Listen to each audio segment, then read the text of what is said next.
नमस्कार, P3 भारत में एक बार फिर आप सबका स्वागत है। दोस्तों, अभी हाल ही में राज्यसभा में 56 सीट्स की वैकेंसी का नोटिफिकेशन हुआ है, जिनके चुनाव फरवरी के अंत में हैं। ये आप सबके लिए एक सामान्य सी बात है और आपने उसको लाइटली लिया और हम सबका ध्यान, चाहे वो पक्ष हो या विपक्ष के लोग हों, सबका ध्यान आने वाले लोकसभा चुनाव की तरफ है। मैं आपको बताना चाहता हूँ कि राज्यसभा में ये जो चुनाव होने जा रहा है, उसके बाद जो दलीय स्थिति होगी बहुमत की, वो आपके लिए एक सुखद सूचना है कि आने वाले समय पे एनडीए गठबंधन के राज्यसभा में बहुमत से ज़्यादा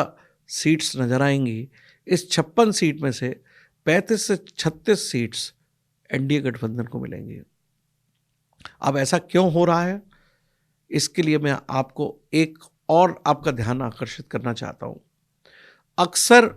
नरेंद्र मोदी एवं अमित शाह पर ये आरोप लगाए जाते हैं कि वो लोग जोड़ तोड़ की राजनीति कर रहे हैं और विभिन्न स्टेट्स में विधायकों की खरीद फरोख्त करके सरकार बनाने की कोशिश करते हैं और वो सरकार फिर एनडीए की गवर्नमेंट की सरकार बनती है। दोस्तों, अपरेंटली आपको नज़र आता है कि वो सत्ता लोलुपता की तरह से काम कर रहे हैं, लेकिन ऐसा नहीं है। उन दोनों की सोच में बहुत कहीं दूरदर्शिता बनी हुई थी, जिसकी वजह से आज जो आपको सूचना दी है कि आने वाले 2-3 महीने में ही एनडीए का जो राज्यसभा में बहुमत होगा वो 150 सीट्स के आसपास हो सकता है। और जिस तरह के हालात आप सब लोग देख रहे हैं कि लोकसभा के चुनाव के लिए इंडिया गठबंधन ने कमर कसी थी, लेकिन 6 महीने से जिस तरह से उनकी घटनाएं आपस में लड़ाई में एनडीए गठबंधन का दम घोटती हुई नज़र आ रही हैं, उससे प्रतीत होता है कि नरेंद्र मोदी और अमित शाह की स्ट्रैटेजी काम कर रही है। वो ना केवल लोकसभा के लिए मेहनत कर रहे हैं, उन्होंने राज्यसभा के लिए पहले से ही मेहनत कर ली है और जो राज्यों को तोड़ा गया है उसके पीछे उनका एक कंस्ट्रक्टिव सोच था कि सरकार चलाते चलाते, क्योंकि मैं आपके संज्ञान में लाना चाहूँगा कि कुछ संविधान में जो संशोधन किए जाते हैं वो कुछ संशोधन ऐसे होते हैं जिनमें राज्यों में की भी, अधिकतर राज्यों की सहमति की भी आवश्यकता होती है और राज्यसभा में मेजॉरिटी की आवश्यकता होती है।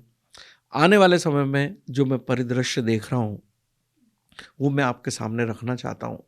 कि आप सबको लग रहा है कि लोकसभा चुनाव में फाइट होगा इंडिया गठबंधन और एनडीए में, लेकिन एनडीए का प्रयास इस तरह का है कि इंडिया गठबंधन को जन्म लेने के साथ ही उनकी बिल्कुल दम घोट दिया जाए इंडिया गठबंधन का, और वो उसमें सफल होते हुए नज़र आ रहे हैं। अभी हाल में इंडिया गठबंधन के जो दल हैं, मेंबर्स हैं, उनके आपस में लड़ाई सुनी आपने। ममता बनर्जी ने ये कह दिया कांग्रेस से कि शायद कांग्रेस 40 सीट्स भी नहीं जीत पाएगी। अखिलेश यादव की स्थिति आपके सामने है, केजरीवाल की स्थिति आपके सामने है। तो ऐसी स्थिति में हमें सबको ये कन्फर्म होता जा रहा है, खासकर जनता को ये कन्फर्म होता जा रहा है कि एनडीए गठबंधन के सामने इंडिया गठबंधन जो सो कॉल्ड नज़र आ रहा है वो छितरा हुआ सा नज़र आएगा और कुछ दल अपने अपने क्षेत्रीय स्थिति का ध्यान में करते हुए कुछ सीट्स नज़र आएंगे लेते हुए, लेकिन जनता का ध्यान अब ऐसा नज़र आता है कि एनडीए लीड गवर्नमेंट ही रिपीट करेगी और जनता ये मानकर चल रही है कि विपक्ष में कुछ नहीं है, तो ऐसे लोग भी एनडीए गवर्नमेंट के सदस्यों को वोट देंगे जिनके बारे में उम्मीद की जा सकती है। मैं आपका ध्यान मुस्लिम्स की तरफ भी ध्यान देना चाहूँगा। मुस्लिम समुदाय भी आने वाले समय में नरेंद्र मोदी का साथ देता नज़र आएगा। उसमें से बहुत सारा परसेंटेज नरेंद्र मोदी को विकास के नाम पर वोट देता नजर आएगा। ऐसी स्थिति में Narendra Modi led government 400 seat पार करती नजर आ रही है और राज्यसभा में 150 सीट्स के आसपास जब एनडीए होगा तो देखिए कि आने वाले समय में मई 2024 रिजल्ट डिक्लेयर होने के बाद, अभी आपने वित्त मंत्री का भाषण सुना था तो उन्होंने बताया था कि हम जुलाई 2024 में 2047 के विकसित देश राष्ट्र होने का रोड मैप रखेंगे।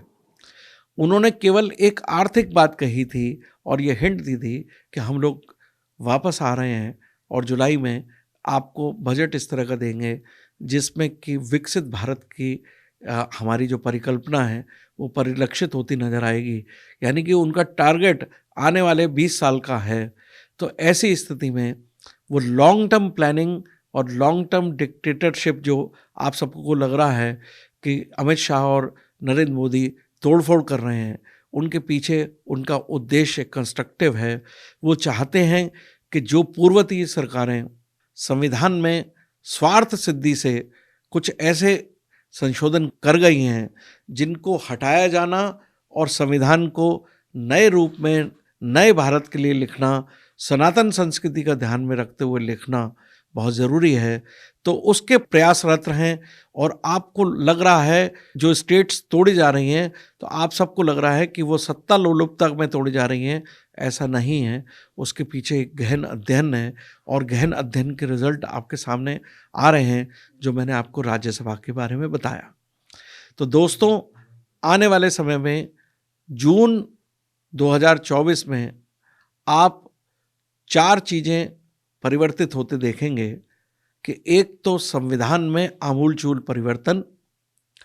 साथ साथ उन सारे परिवर्तनों को बिना किसी बाधा के लोकसभा और राज्यसभा के संयुक्त अधिवेशन और प्लस अगर संविधान में जब परिवर्तन किया जाता है और मूल परिवर्तन किए जाते हैं तो 2/3 मेजॉरिटी की ज़रूरत होती है जिसमें स्टेट्स का भी रोल होता है। तो आने वाले समय पे एनडीए के साथ मैक्सिमम स्टेट्स भी नज़र आएंगे और ऐसे गठबंधन, ऐसे दल भी जो किसी गठबंधन में नहीं होंगे, वो सत्ता पक्ष का साथ देते हुए इस संविधान में आमूलचूल परिवर्तन करेंगे। तो अभी तक लोगों को उम्मीद है कि यूसीसी आएगा और हो सकता है, और मेरे को ये संभावना लगती है कि आने वाले कुछ दिनों में नोटिफिकेशन सेंट्रल में भी आ सकता है यूसीसी कानून का, क्योंकि आने वाले समय में नोटिफिकेशन देने के बाद, अध्यादेश देने के बाद 6 महीने के अंदर कानून बनाना होता है। उस 6 महीने के अंदर सत्ता पक्ष को मालूम है कि राज्यसभा में भी उनका बहुमत आ चुका है, तो उन्हें किसी भी तरह की चिंता नहीं होगी अध्यादेश को कानून में बदलने के लिए। ये छोटी सी बात है, लेकिन जून 2024 में आपको नज़र आएगा कि आपके देश में संविधान ही नया दिखता हुआ नज़र आएगा। और इसके साथ साथ आप सबको मैं एक बात और इंगित करना चाहता हूँ कि अमेरिका में अभी राष्ट्रपति प्रणाली लागू है। उसमें 2 दलीय प्रणाली से राष्ट्रपति प्रणाली के अनुसार चुनाव होते हैं। तो हो सकता है आपका देश भी राष्ट्रपति प्रणाली को अडॉप्ट करता नजर आए जून 2024 में, और मोदी जी जब 2024 का इलेक्शन जीत जाएंगे तो उनके अपनी उम्र का जो टारगेट उन्होंने बनाया है, तो मुझे लगता है कि वो अपने इस उम्र में संविधान में परिवर्तन करके विश्व में अपना नाम लिखवा के रिटायरमेंट भी ले सकते हैं,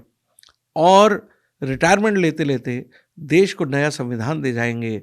जिसमें कि आपको ये जो क्षेत्रीय दलों की स्थिति है, जो अपने अपने स्वार्थ सिद्धि दो विभिन्न तरह के नाजायज मुद्दे उठाकर जनता को बरगलाते रहते हैं, आने वाले समय में जून 2024 में देश की जनता विकास के नाम पर चुनाव जितवाएगी और राष्ट्रपति प्रणाली लागू होता नजर आता है। तो आइए जून 2024 में आप सबको मैं एक और सूचना देना चाहता हूं और आप सबसे रिक्वेस्ट करना चाहता हूं कि आने वाले लोकसभा चुनाव में आप बढ़ चढ़ कर भाग लें और वोट्स का परसेंटेज इतना ज़्यादा हो कि जिसमें एक पक्ष को इस तरह से बहुमत मिले कि वो आमूलचूल परिवर्तन संविधान में कर सके। वैसे अब नरेंद्र मोदी इस कार्य में आगे बढ़ चुके हैं और उनके इस रथ को कोई रोक नहीं पाएगा, और ये रथ इंडिया गठबंधन अपने आप में ही टूटता नजर आएगा और एनडीए गठबंधन आगे बढ़ता हुआ नजर आएगा। और आने वाले समय में लोकसभा में एनडीए के पास 400 से ज़्यादा का आंकड़ा बहुमत में होगा और उधर राज्यसभा में 150 से ज़्यादा लोग उनका साथ दे रहे होंगे। तो इस तरह से आमूलचूल परिवर्तन हो सकता है। धन्यवाद।